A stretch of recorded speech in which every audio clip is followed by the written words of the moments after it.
Aujourd'hui, on va parler de trois sujets majeurs.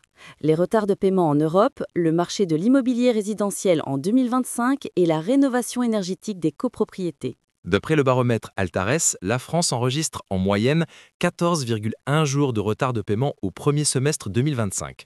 Mais bonne nouvelle, le bâtiment confirme sa réputation de secteur vertueux avec seulement 8,3 jours de retard, soit une amélioration d'une journée en un an. À l'échelle européenne, les différences sont marquées. 24,5 jours au Portugal, 17 jours en Italie, près de 15 jours en Espagne et à peine 13 jours au Royaume-Uni. Dans l'immobilier, c'est encore plus dur. Les agences affichent près de 29 jours de retard. Seulement 45,2% des entreprises parviennent à payer leurs fournisseurs à l'heure. Et certaines dépassent même les 3 mois de retard, générant litiges commerciaux et anomalies de facturation.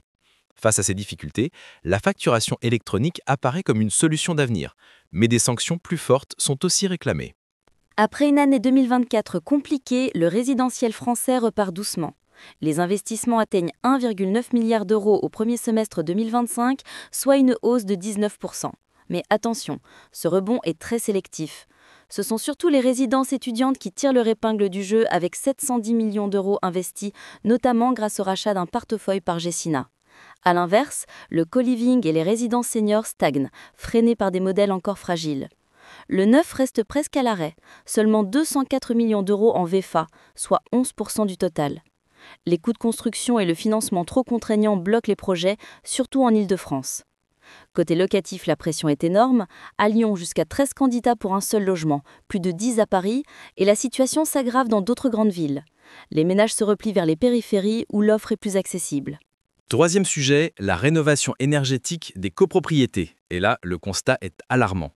Au rythme actuel, il faudrait 250 ans pour rénover les immeubles les plus énergivores.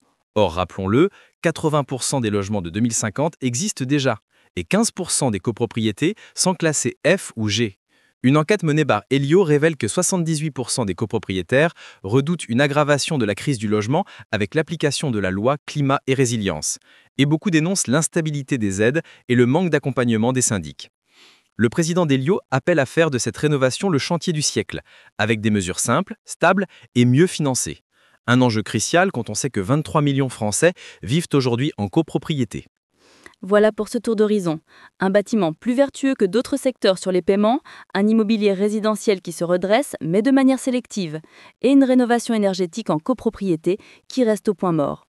Retrouvez tous les détails sur batiweb.com et vous pouvez aussi nous suivre sur les réseaux sociaux.